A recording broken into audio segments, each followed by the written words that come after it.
Joining me today is Mr. Mychael Gabriel. How are you, sir?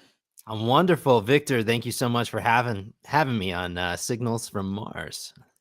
Awesome. We're traversing into new territory here because Yep. this is usually a hard rock and metal show. Yeah, yeah. Uh, but your publicist, who's been nothing but great to me, said, "Hey, do you want to speak to Michael?" I said, "Sure." People Great. help me. I like helping them. So Sure, sure. Well, I'm honored to be here and excited to chat with you.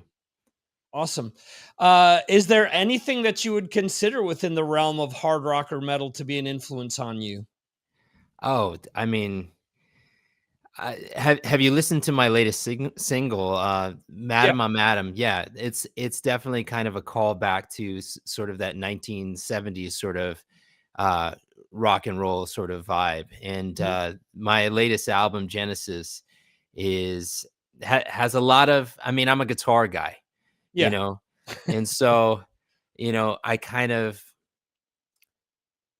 this debut album. It was important for me for it to be a multi-genre album, so I could touch on some of those aspects of rock and roll music that has had an impact on me. So there's guitar solos laced throughout the record, and I'm a big fan of anything from 70s to 1980s rock and roll, and yeah, I hope that sort of rings true in some of the music that you hear on the record. Yeah, absolutely. I think that was kind of cool that it was a mix of a lot of different things and you really show your soloing chops throughout the entire album throughout Genesis. Um I mean, obviously there are things that are within your DNA. Obviously the Minneapolis sound is there.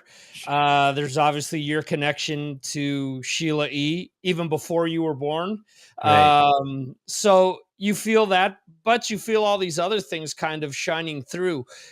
For you initially, did you have to sit back and say, "Do I want to go this way? Do I want to traverse down this road, or do I want to blaze a different path, a completely different path?" Did you feel any pressure to kind of do what you were doing on Genesis? Well, it came about in a sort of organic way. My passion for music really stemmed from songwriting. For those that don't know, my godparents are Prince and Sheila E. My father worked for Prince as personal security and ended up becoming his manager and president of Paisley Park. My mom was childhood friends with Sheila E. My two parents met while working on the Purple Rain tour. My mother was Sheila's tour manager at the time and co-lyricist, and my father worked in Prince's camp. So I jokingly say, I'm sort of this Purple Rain world tour love child. And so music has just always been a driving force in my life, partly due to that influence and being around those musical icons. Um, but I really found my love for music and songwriting from an early age. So fast forward years and years later, um, I wanted to have this debut album not just be a bunch of songs kind of thrown together. It Right. was important for it to have a theme Mhm. um, and a message. So when I was putting this album together and deciding what songs I wanted to include, I ended up writing almost 80% new material for this album because I wanted it to have a cohesion to it. So going back to that question, um, it was it happened in an organic way, but it was also kind of calculated in the sense that um, I wanted to feature a bunch of different genres on the record.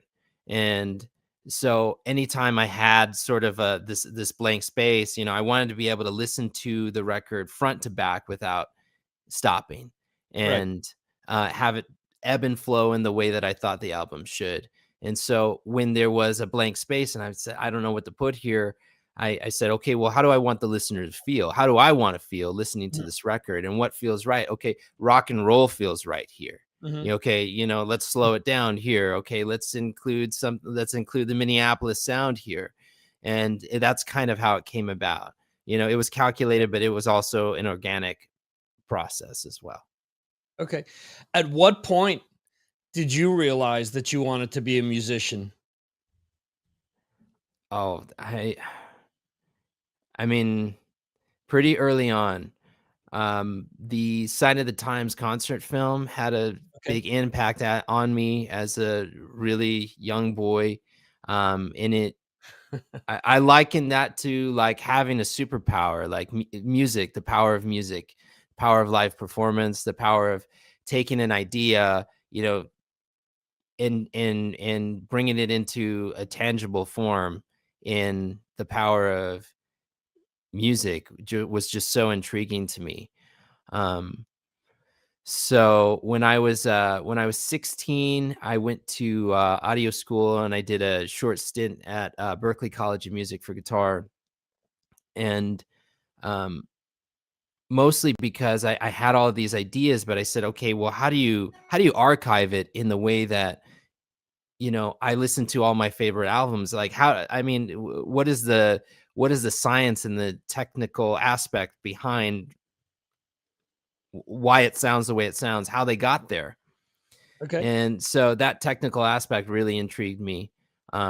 And I just felt like it was something I needed to have in my wheelhouse if I was going to do this, especially from a songwriting perspective, because my 8-track tape recorder wasn't quite cutting it. Like that tape hiss, that and Right, layer after layer after layer.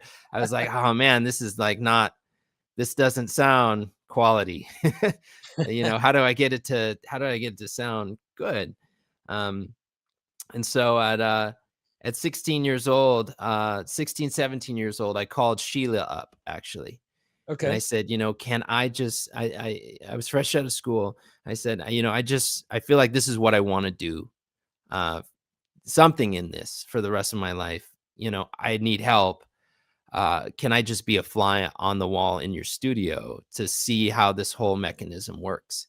And she was really gracious, and even kind of excited about the possibility of me doing this. Okay. And she let me come out to her studio, and I was cleaning up garbage cans and transferring DAT tapes, and her archival stuff, bringing it to a more current digital form. And then her head engineer ended up leaving Okay. to go out on tour, and so she was looking for somebody to kind of fill those shoes, and she asked me, "Do you know how to work any of this equipment? Do you know how any of this stuff works?" And I was like, "Oh yeah, sure." Fresh out of school, either naive or just eager, just excited, to kind of be in the Right. mix. And that turned into a whole career for me, which has spanned almost 20 years now. Mhm. Working with her, working with other artists, working in film and television. Um, I've been her lead guitarist for the past decade. And so it just kind of uh, opened a huge door for me, that whole experience. So, I mean, I knew early on that I wanted to do something in music.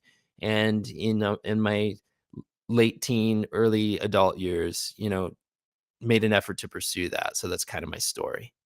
Okay. That's so awesome. It's funny that you bring up Sign of the Time because that holds so many memories for me. Mhm. Because at the time when that came out, there's one track that people would consider a deep cut, but this is a track that's always been in my rotation, and me and my brother had this on VHS, and we would watch it over and over again. Yeah. At the time, they released a single for the song "I'll Never Take the Place of Your Man," Mhm. Yeah. and so right as you said that, I got goosebumps Yeah. and mental image of seeing that video in my head. It's just So magical, man. yeah, It's really a magical thing. I go back to it from time to time, and it's like never gets old.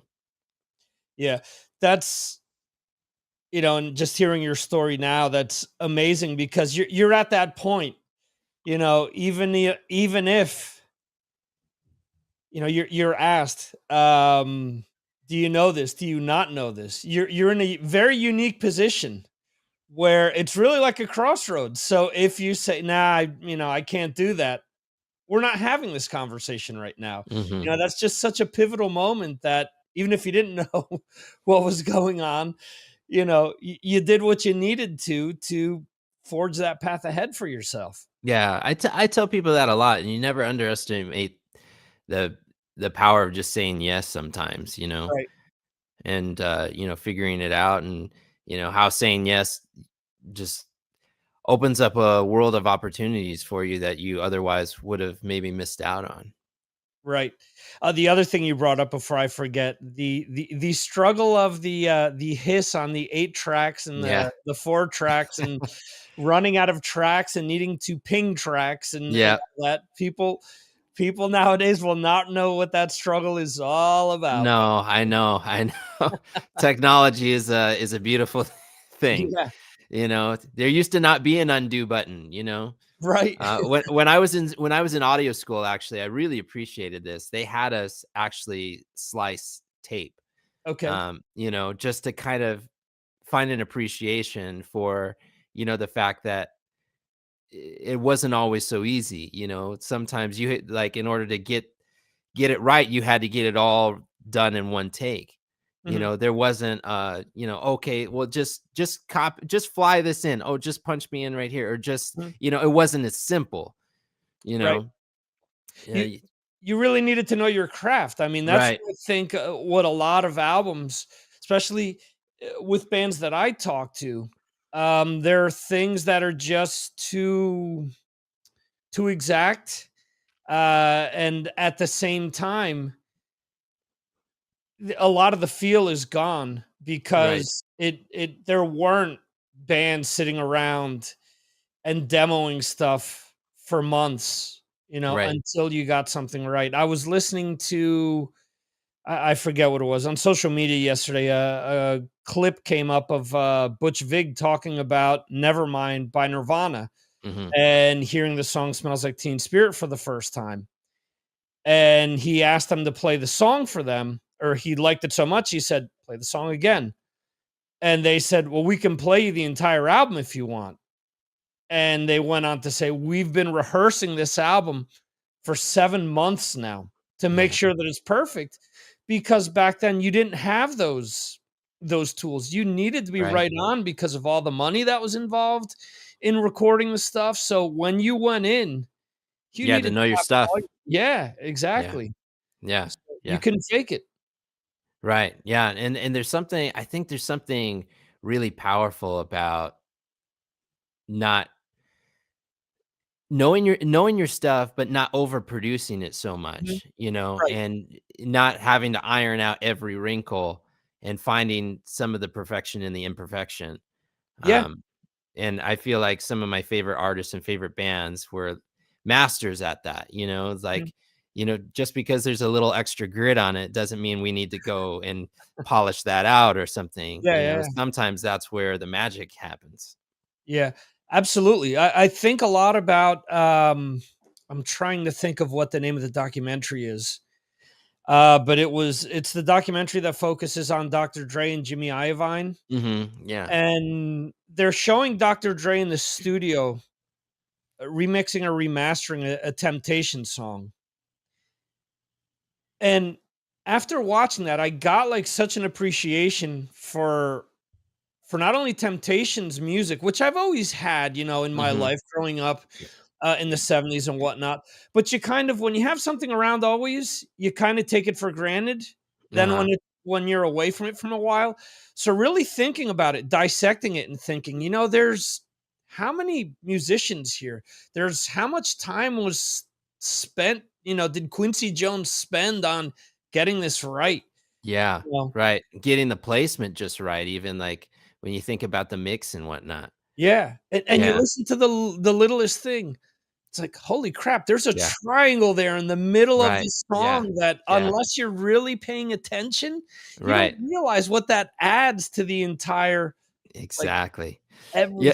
the composition. So I will say this very quickly because because you brought up remasters. And there's some there's sometimes, like, I was listening to, I can't remember, I think it was Chicago, and I Okay. heard a more recent remaster of one of the songs, and it was, I don't wanna call anybody out, but I like the original better. Right. And part of it is because it's nostalgia. It's a song that Mhm. I you was listened to like 1,000 times, 10,000 times. And so when I hear it, I'm like, this sounds way too like polished and clean. Yeah. Like they got rid of a lot of the noise and you might go on one hand, it's like, well, everything's more distinct. You can hear each individual thing. I was like, yeah, but the glue is gone, you know? Right, right, right. Instead of it sounding like this, it sounds like this. And so I Yeah, feel yeah. like, in the day and age of technology, it's like just because you can do something doesn't mean you should. Right, right, right, right, right. Yeah. Yeah. There's an old Motorhead song that is, "Just because you've got the power, that don't mean you've got the right." So, Right. that leans right into that, Exactly. and the reason that I bring all this stuff up about the composition and the sound is because when I listen to Genesis, I'm listening to it and thinking, "Wow, this isn't somebody from the outside working on these songs." Mhm. You can sometimes tell when a band goes too far with their own music and they're too permissive, Yeah. but then there's other points in time where you can tell that the person behind it is really in the middle of all the gears and making sure that everything is there without it being those separate parts as you were saying. Right. um while listening to this, I'm thinking, the way that it's composed and produced, it doesn't sound like it was released in 2022. A lot of what we started talking about initially is what kind of comes through, and there's a lot of different ingredients in the recipe, Mhm. but they all cohesively make sense. So, Yeah, it was important for me for this debut album. I said, I want whoever listens to it to be able to just kind of swim in my world for a minute. right. And I feel like the best way to do that is to be as involved as I possibly can. So everything that you hear on the record, I played myself, um, and all the engineering and mixing I did myself. Because I Mhm. was just like, I just want to be able to get like the full thought out. Right, right, right. And I love collaborations. I love working with other talented people. But for this debut thing, I said, this is how I want to do it for sure. And, all of the experience that I've been blessed to have readily equipped me to be able to do it.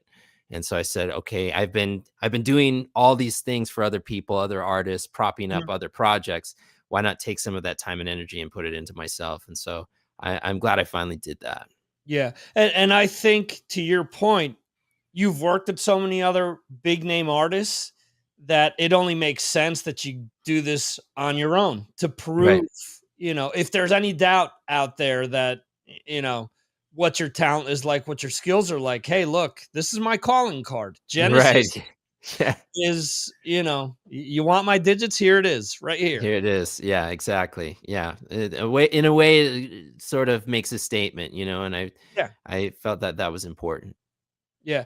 You've worked with a lot of big name artists. Which project do you feel that you learned the most from?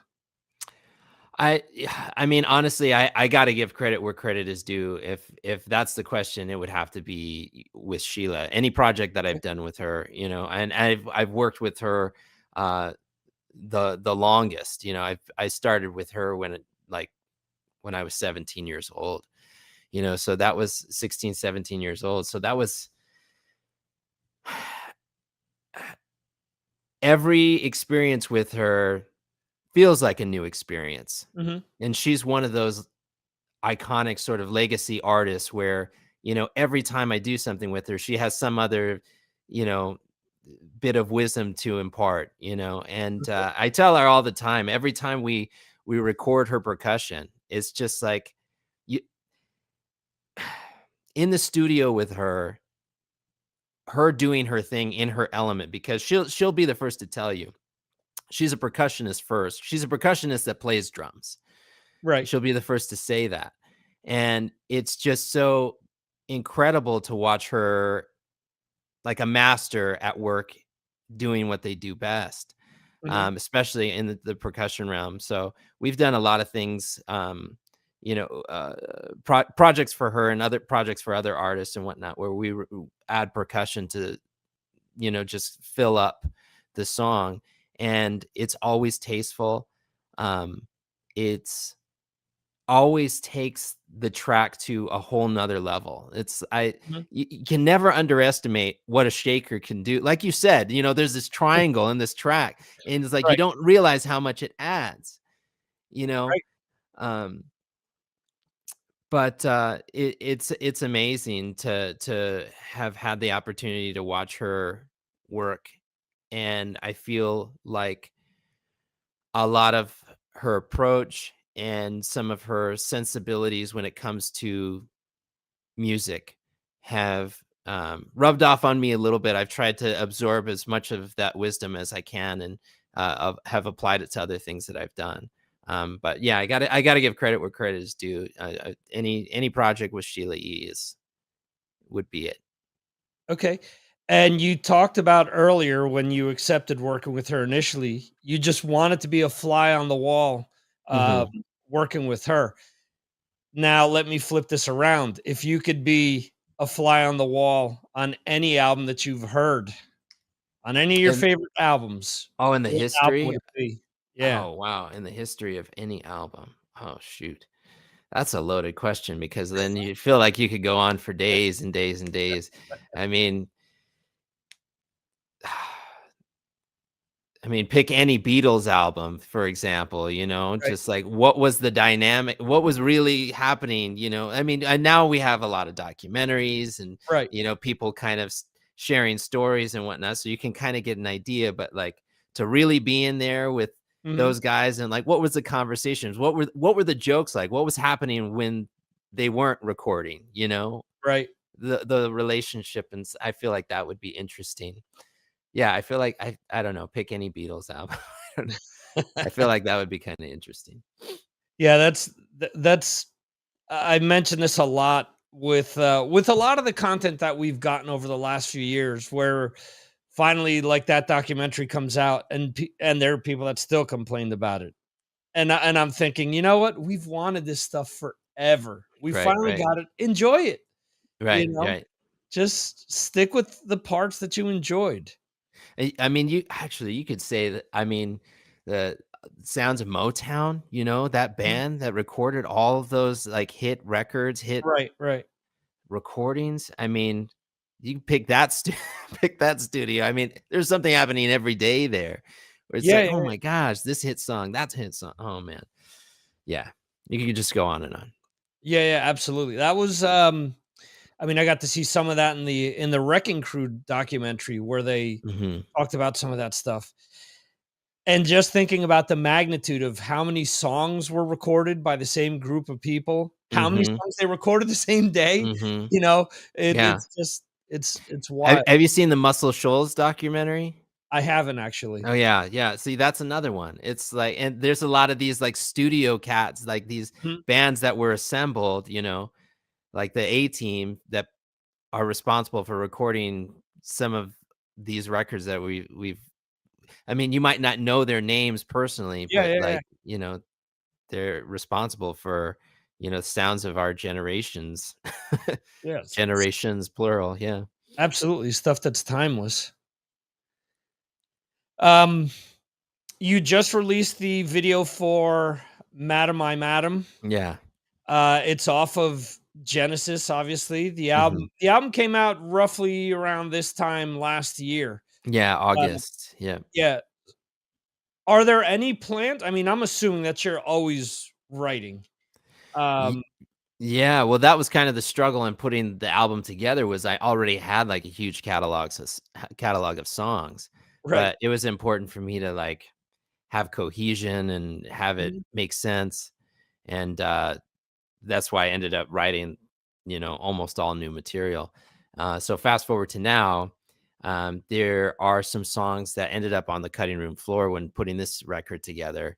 And Okay. so I've been kind of slowly compiling what I call like a deluxe version of this record, where it Okay. includes some extended plays. It includes some other songs that didn't make it on the record. I'm just going to throw them on there. And I'm also working on the follow up to this record, which is going to be called Exodus. Okay. Yeah. Cool. Um, is there any timetable for that? And do you feel that that will be a continuation of what you've done on Genesis, or are we going to see you break new ground on Exodus? Right. So there's two trains of thought. Given that Genesis was a more sort of multi-genre album, I could. It's all still in the development stage, and I feel like Right. when you're creating something, you need to just kind of be open to any and all ideas, Right. and then kind of suss it out from there. Um, but I have two concepts. Either it's going to be very genre specific. Each album from here on out will be kind of a more specific, or Got, I'll lean into that multi-genre thing even harder, and it'll be a little more eclectic. gotcha. So I'm not sure just yet. So Okay. stay tuned. Okay. Are you working on any other projects at the same time? Yeah, so I'm always on tour. I have a couple tour dates lined. Well, I'm lining up a tour for myself, Right. first of all, and I'm playing at the Minnesota State Fair on August 26th and 27th.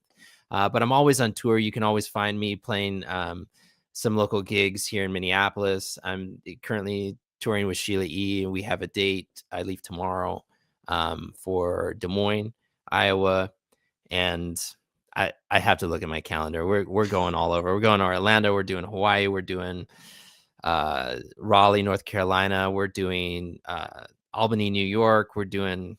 I'm always doing something. Yeah. Okay. So you just follow me on my socials, Mychael Gabriel, Michael with a Y, or on my website. Okay. Yeah. And as far as the shows that you're going to be headlining at the state fair there, um, how big of a deal is that for you? Because you're, playing a big show as yourself as a solo artist, and it's hmm in your, in your backyard, basically. I mean, I'm super excited about it because it's the culmination of. I feel like live performance is like the culmination of. That's why you make a record in the first place, is to be Right. able to share it with a live audience, because, you know, um, that it all has to come full circle Yeah. eventually, and so um, I've been chomping at the bit to be able to play these songs live. Let's just say that. Okay. Yeah. Are you going to play all of Genesis, or are there some songs that you feel don't work as well live?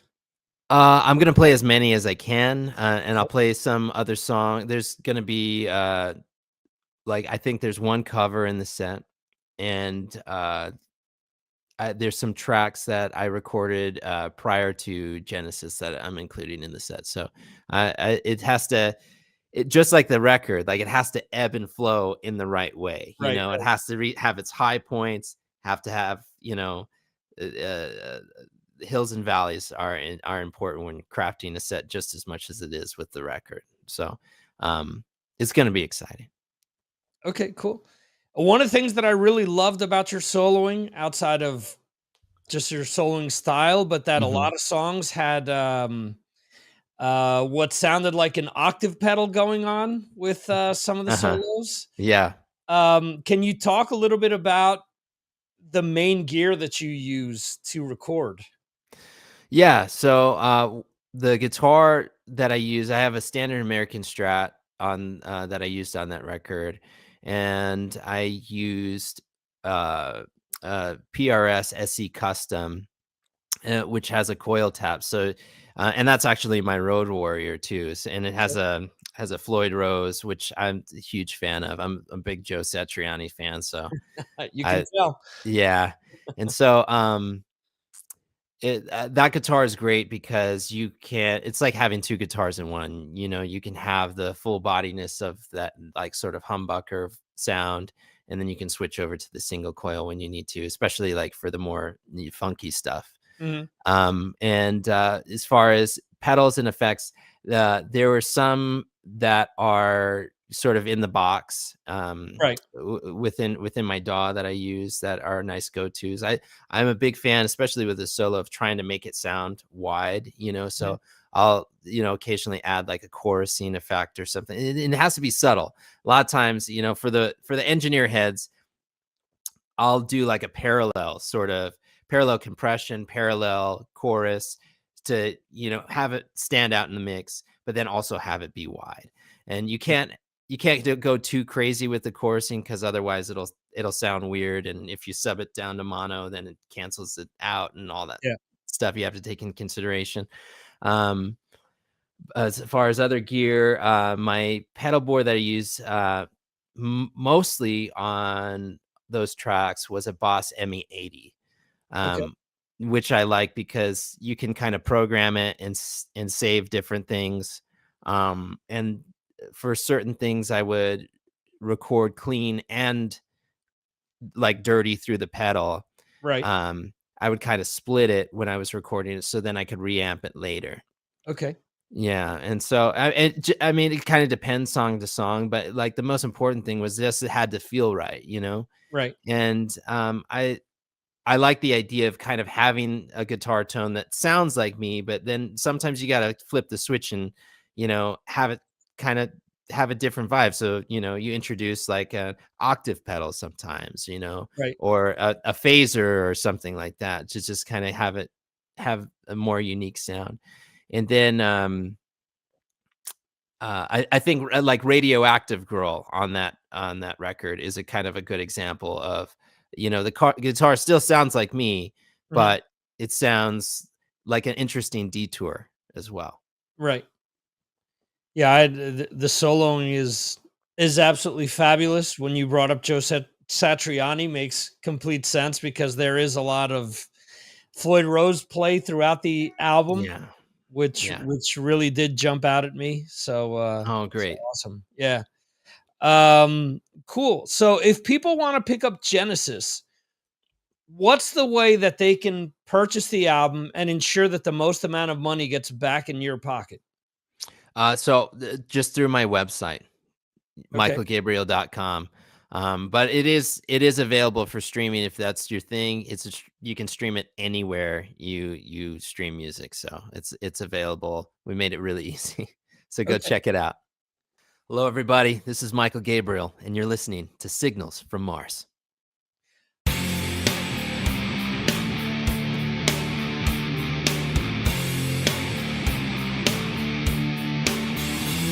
Thank you for watching the Signals from Mars live stream.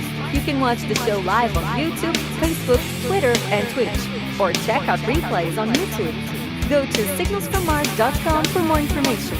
This concludes our show.